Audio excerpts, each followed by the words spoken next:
Kementerian PUPR, gimana nih Pak? Banyak yang tanya cara mendapatkan rumah subsidi, karena banyak diberitain, tapi ternyata banyak yang merasa kesulitan mendapatkannya. Apa aja syarat-syaratnya? Sebenarnya nggak sulit sebenarnya, tapi mau atau tidak.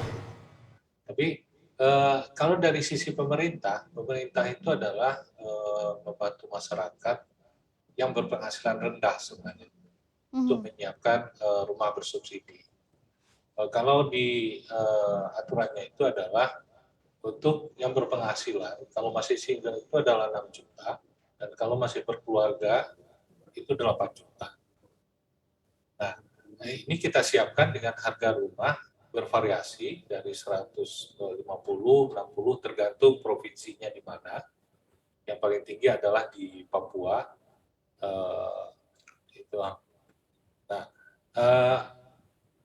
tetapi standar yang kita berikan itu adalah standar DP36 rumahnya dengan nilai sekitar 150 lah rata-rata.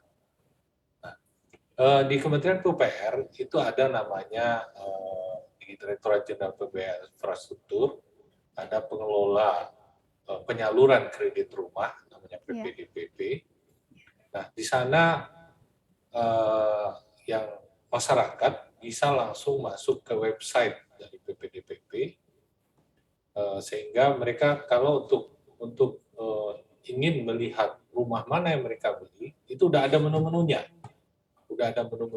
Dan lokasinya juga mereka bisa lihat sendiri, dan mereka bisa mendaftar sendiri di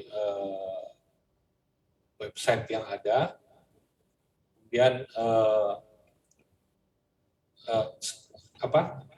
yang jelas adalah penghasilan standarnya, yang jelas. Itu penghasilan, batas penghasilannya.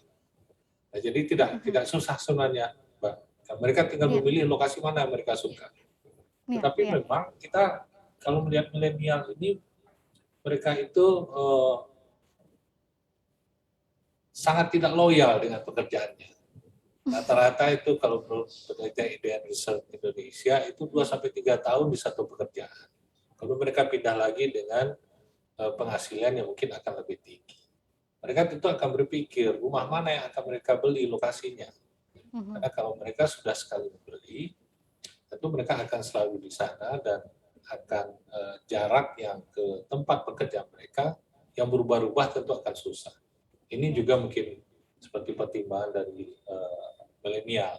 Seperti Pak Irwandi dari BTN tadi sampaikan, bahwa Kementerian PUPR bekerja sama dengan pengembang itu membangun transit oriented development, perumahan atau apartemen yang berada di tidak jauh dari akses transportasi. Seperti sekarang LRT kita lagi dibangun yang akan kemungkinan akan bisa beroperasi di Juni 2022. Hampir di setiap stasiun itu ada apartemen. Hampir di setiap stasiun itu ada apartemen. Tentu ini memudahkan generasi muda milenial yang untuk mencapai tempat kerjanya ke pusat perkotaan. Ya, jadi semuanya sudah tersambung ya. Pak Fitra, dengan adanya konsep TOD ini. Nah, sekarang kita ke Pak Irwandi nih, mungkin yang lebih spesifik lagi. Kalau tadi Pak Fitra dari sisi pemerintah gitu ya, memang semua syarat-syarat sudah ada kalau mau baca di website Kementerian PUPR, di sosial medianya juga ya. Nah, kalau dari sisi Bank BTN, ada nggak syarat-syarat yang lebih spesifik lagi mungkin supaya kita lebih paham gimana caranya untuk mengajukan subsidi, KPR subsidi ini gitu ya, atau rumah subsidi ini. Dan dari pengalaman BTN memang sudah banyak belum sih milenial yang mengambil KPR subsidi ini, Pak Irwandi? Baik, terima kasih Mbak.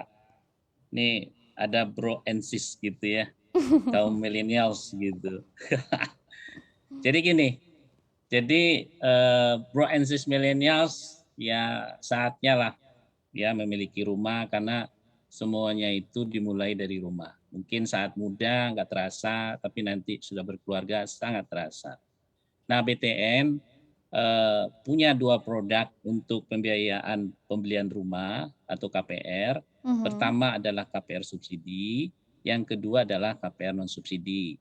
Ya, tadi Pak Fitra sudah sampaikan terkait dengan KPR subsidi yang merupakan program pemerintah, itu sangat ringan sekali, bunganya 5% fix selama jangka waktu kredit, ditambah lagi dengan subsidi bantuan uang muka sebesar 4 juta, gitu ya.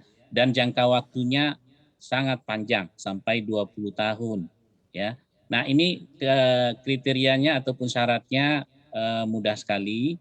Tadi Pak Fitra sudah sampaikan batasannya adalah satu penghasilan maksimal 8 juta yang berkeluarga atau 6 juta yang masih single, ya. Kemudian yang kedua belum memiliki rumah, ketiga adalah belum pernah menerima subsidi perumahan dari pemerintah. Nah, kemudian yang ketiga harga jualnya dibatasi maksimal adalah antara 150 juta sampai 160 jutaan tergantung wilayahnya ataupun daerah. Tertinggi tadi adalah di Papua sekitar 200-an juta.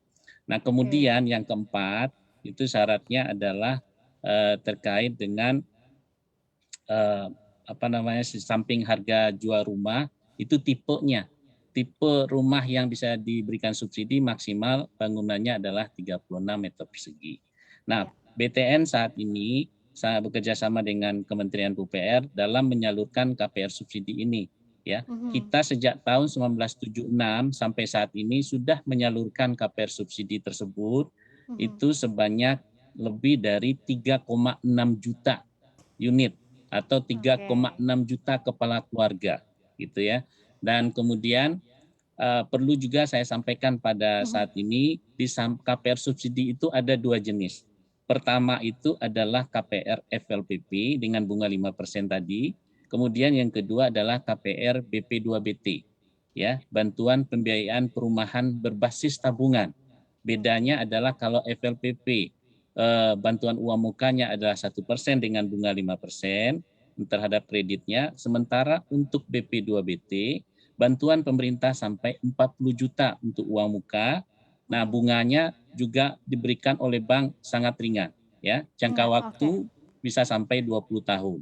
Nah, kemudian di sisi lain yang tidak memenuhi syarat untuk diberikan subsidi, BTN memberikan produk sendiri untuk para milenials ini. Jangka waktunya kita perpanjang lagi supaya angsurannya lebih rendah, bisa sampai 30 tahun. Kemudian di 2 tahun pertama kita kasih kemudahan lagi, ya. Bayar angsuran cukup hanya bayar bunga. Pokoknya nanti aja dibayar setelah 2 tahun, sehingga angsuran di 2 tahun pertama itu lebih ringan. Ya. Jadi Jadi milenial itu yang tinggal kita pilih ya berikan Pak? kemudahan-kemudahan. Ya, milenial tinggal pilih. Tinggal Termasuk pilih uang banyak muka pun pilihan. kita berikan kemudahan. Ya. Betul. Jadi tidak ada alasan lagi saya nggak mampu. Enggak. Yang tinggal adalah kemauan untuk beli rumah. Jangan lupa untuk menginstal aplikasi CNBC Indonesia yang tersedia di App Store dan Play Store untuk terus mengikuti perkembangan berita ekonomi dan bisnis terkini.